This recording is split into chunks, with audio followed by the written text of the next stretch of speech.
Gunshots on the border between Colombia and Venezuela. They've become frequent in these past few weeks.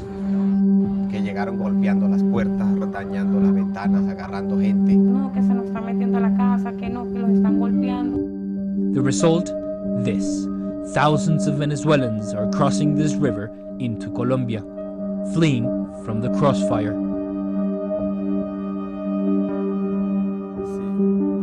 Jairo is one of them.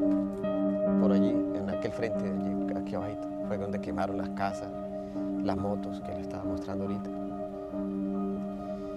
¿Qué se siente estar tan cerca de su casa y sin embargo no poder estar en ella? No, se siente, o sea, una tristeza. Lo que le invade a uno es una tristeza, me dan ganas de llorar, de verdad, que de ver que de tantos años de estar allí, construir lo que construimos ahí, el trabajo de tantos años, que no es fácil, y prácticamente uno lo siente perdido. They are fleeing fighting between the army of Venezuela's Nicolás Maduro and groups he calls terrorists and imperialists. For years, there's been allegations that the Venezuelan government tolerates Colombian guerrillas in the country, but recently something changed, and now they're fighting each other. This month, almost 6,000 Venezuelans have fled their country. These refugee camps were quickly set up a few weeks ago. Social distancing here is impossible.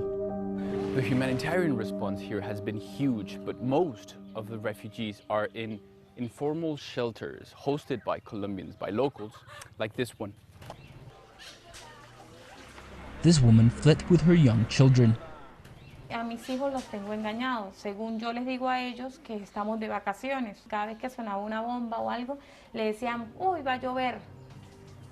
4 different families are staying in this small house, crammed on top of each other. They're still in shock about how they were pushed out of their homes by the Venezuelan military. Llegaron tropas del ejército, llegaron convoy, llegaron tanques, llegaron esto. A esa hora de la noche tocó todo el mundo empezar a salir a correr. Jairo published a few videos on social media of how the military burned his house. Una de las casas que quemó el ejército venezolano. A uno le corre sangre por las venas. A mí me dio mucha rabia de ver que le hayan hecho esto a esta gente inocente. Government supporters have accused him of being part of the Colombian guerrilla Venezuela is fighting. Y por ese video que yo hice, el gobierno lo toma como en contra. Esa es una de las maneras que ellos usan. Digo algo contrario a lo de ellos, ya por eso yo soy terrorista. Ay. That's why Jairo doesn't want to go back to Venezuela.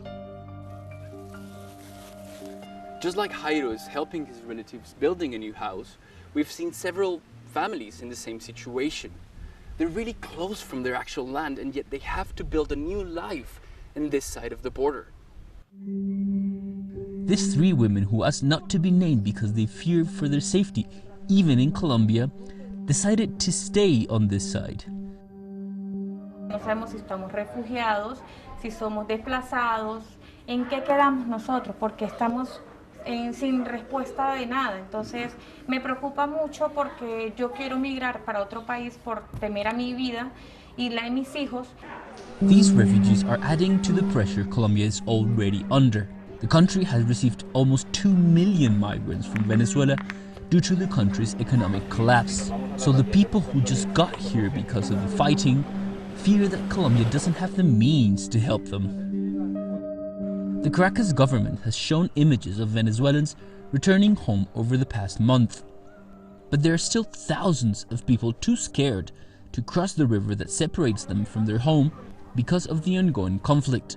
Which is why Jairo and many others are hoping to build a new future here